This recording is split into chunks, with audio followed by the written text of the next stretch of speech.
वंदे मातरम की चर्चा चल रही है, पीछे ढेर सारे सदस्य बैठे हैं, उनका नाम मैं अच्छी तरह जानता हूं, नाम लूंगा तो मिर्ची लगेगी। वंदे मातरम गा दो जरा एक बार, गा दो जरा एक बार, मुख्य सचेतक हो, गा दो जरा एक बार, गा दो एक बार। बैठे हैं, कुरान कसम खा के कह दे कि रिजर्वेशन प्रमोशन का विरोध पार्लियामेंट में इन्होंने नहीं किया था समाजवादी पार्टी के सदस्य के रूप में, है कुरान कसम। उत्तर प्रदेश की विधानसभा में वंदे मातरम की 150वीं वर्षगांठ को लेकर चर्चा हुई। इस दौरान डिप्टी सीएम ब्रजेश पाठक भी बोलने के लिए खड़े हुए। उनके निशाने पर सपा के मुख्य सचेतक कमाल अख्तर थे। उन्होंने कमाल अख्तर का नाम लिए बिना कहा कि तुम वंदे मातरम गाओ। इतना ही नहीं, उन्होंने कमाल अख्तर को कुरान की कसम खाने की भी बात कही। और हमारे आदरणीय एलओपी साहब मुस्कुरा रहे मंद मंद गति से, जरा पीछे वालों से कहिए, जब वंदे मातरम का गीत सदन में हो तो खड़े होकर के ओठों को सिले नहीं, पूरा गीत गाने का काम करे। इसी धरती मां ने उन्हें पैदा करने का काम किया है। मैं माननीय सभापति महोदय, वंदे मातरम का गीत गाकर के आजादी के दीवानों ने हंसते हंसते फांसी के फंदे को चूमा, और समाजवादी पार्टी अपने गठन काल से लेकर के समाजवाद का इतिहास पढ़े और समझे, उस पर मनन करे।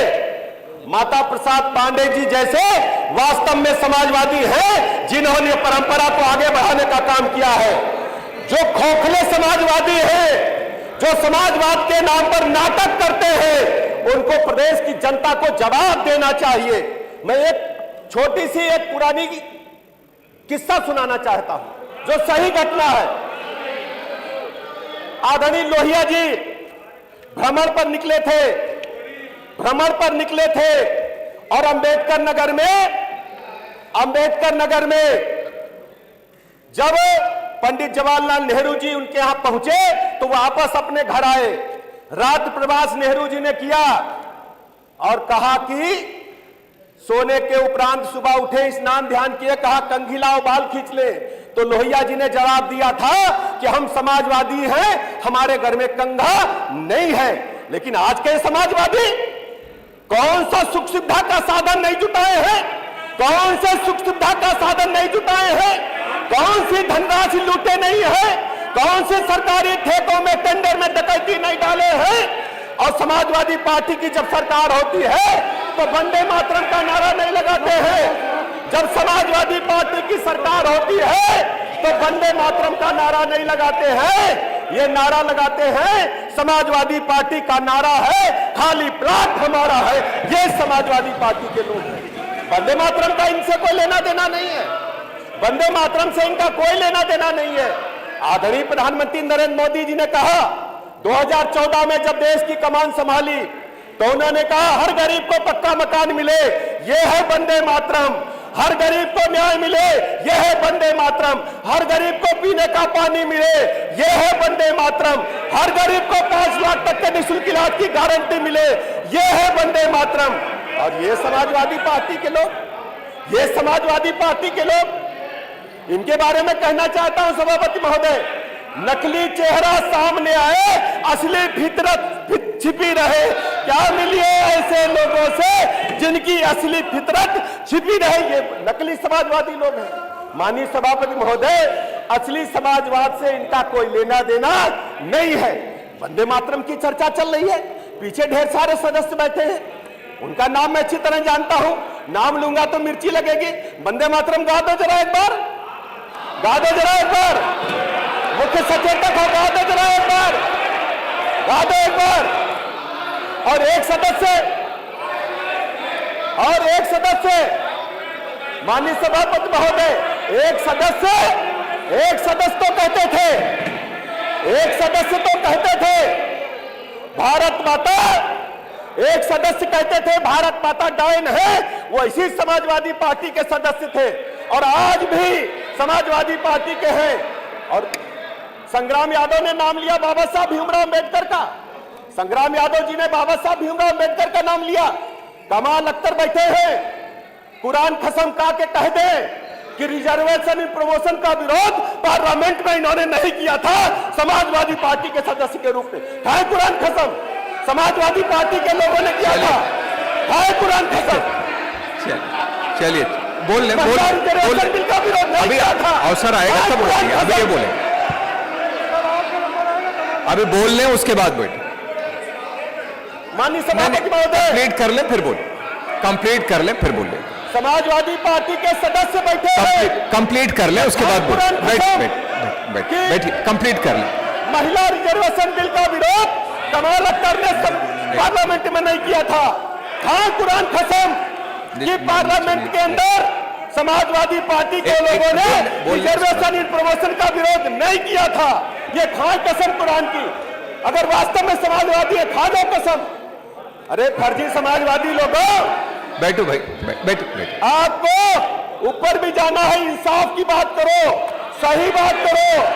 केवल जाति के आधार पर बनी पार्टियां हैं ये। अगर आज मैं कहता हूं वंदे मातरम को ये लोग झुठलाने का काम कर रहे हैं। हम वसुधैव कुटुंबकम की बात करते हैं। अयम निजा परोविता गणना लग चेत साम उदार चरिता नाम वसुधैव कुटुंबकम, और ये जाति की बात करते हैं। तो लखनऊ यूनिवर्सिटी में जो आपका छात्र जीवन था वो कैसा था? क्योंकि कहा गया कि अभय सिंह भी आपके आसपास के ही थे। नहीं, तब तक तो हम लोगों के संबंध थे और हमसे एक वर्ष पहले आ गए थे अभय यहाँ पे लखनऊ यूनिवर्सिटी में। मैं जो है एक वर्ष बाद आया यहाँ पर। तो आए थे तो हम लोग, ये था कि ग्रेजुएशन कंप्लीट करने के बाद हमारी एक अपनी जो इच्छा थी, जो हमारा एक शौक था कि शॉर्ट सर्विस कमीशन के थ्रू, ओटीए के थ्रू आर्मी ज्वाइन किया जाएगा। 8 साल बाद छोड़ा वीआरएस नहीं, वीआरएस के प्रोविजन था उसमें 8 साल के बाद। तो हमने कहा फिर वापस आ जाएंगे, राजनीति करेंगे। क्योंकि हमने डिसाइड कर लिया था कि हमको पॉलिटिक्स करनी है, चुनाव लड़ना है, जनता की सेवा करनी है। हम लोग 80 के दशक में हमने देखा है, जो कभी कभी जो दलित मूवमेंट में देखता हूँ, दलित नेताएं कभी कभी नेता लोग आक्रोश भी व्यक्त करते हैं, बहुत कुछ जायज भी लगता है। लेकिन अब समय के साथ बहुत सुधार हुआ, तो उनको भी अपने बात विचार में सुधार लाना चाहिए। छुआछूत जैसी स्थिति 80 के दशक तक हम लोगों ने अपने बचपन में देखी थी। हमारे यहाँ मजदूर जो काम करते थे दलित, तो वो जान लीजिए अपना चप्पल पहन के भी नहीं आते थे। ऐसी छुआछूत आपने देखा है? देखा है मैंने, बड़ी पीड़ा होती थी। हम लोग बहुत छोटे थे, लेकिन लगा क्योंकि हम उनके बच्चों के साथ खेलते थे, उसके लिए लोग गाँव मना किया जाता था, नहीं कैसे उनके साथ खेलते। मुझे अजीब सा वो लगता था। बताइए अभी हम लोग किस, चूंकि मैं कलकत्ता पैदा हुआ था, वहां पढ़ रहा था, स्कूलिंग मेरी वहीं हुई अप टू 8th, तो मुझे लगा वहां तो जातिवाद था नहीं, हम लोग मोहल्ले में सब लोग एक साथ खेलना बिना मिलकर, गाँव में आते हैं ऐसा स्थिति है। तो एक धीरे धीरे हमारे अंदर एक भाव इस तरीके का हुआ, नहीं यार सोसाइटी में सभी को एक साथ रहना चाहिए। तो हमारे बहुत अपने घर के अंदर ही अपने तमाम क्वेश्चन हम अपने माता पिता से करते रहे। तो फिर धीरे धीरे मन में विचार पैदा होते चला गया, तो बढ़ गए। उसके बाद मैं आपको बताऊं, एक बार हमारे यहाँ एक इंटर कॉलेज है हम लोगों का, तो गांव पे हम लोगों के पूर्वजों का कॉलेज है वो। एक हमारे यहाँ प्रबंधक थे स्वर्गीय सूर्यनारायण सिंह जी, अब तो डेथ हो गई उनकी, और वहां पे इस समय जो प्रबंधक हैं आदरणीय विजयपाल सिंह, उसमें प्रिंसिपल हुआ करते थे। तो एक बार फीस बढ़ा दी गई वहां पर, और फीस बढ़ा दी गई स्कूल में। तब कोई संसाधन, स्कूल में पैसा इतना मिलता नहीं, टीचर्स को सैलरी मिलती थी, बाकी तो कोई ऐसा डेवलपमेंट को लेके कोई फंड जाता नहीं था। तो ये बाकी 100 रुपए की फीस बढ़ा के कुछ बेंच और डेस्क वगैरह लेने की बात थी बच्चों की। तो हमारे यहाँ गांव के तमाम, मैं यूनिवर्सिटी आ चुका था, तो तमाम हमारे यहाँ से दलित वर्ग के लोग आए, भैया 100 रुपया लगा दिया गया। 92 की बात होगी, 92-93 की। तो हम लोग कहाँ से देंगे पैसा नहीं है। उस समय 40-50 रुपए मजदूरी पे काम करने वाले, 100 रुपया उनकी 3 दिन की मजदूरी हो गई भाई, 2 दिन की।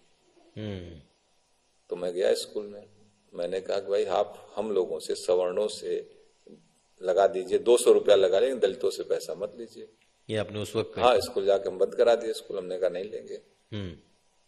बड़ा बवाल हुआ, सबसे गार्जियन टाइप लोग थे, और मेरी उम्र कम थी उस समय, 18-20 साल उम्र थी। हमने क्या कहें, सब हमको लगे वो करने। हमने कहा नहीं, आप हम लोगों से एक्स्ट्रा ले लीजिए, लेकिन उन लोगों से छोड़ दीजिए, और छोड़ दिए फिर। खैर, तो एक मैं कहने का तात्पर्य इस तरीके का एक भाव था कि समाज में यार, समाज का जो उपेक्षित तबका है, गरीब तबका है, हम सब भारत के नागरिक हैं, उनके उत्थान के लिए काम किया जाए तो अच्छा है।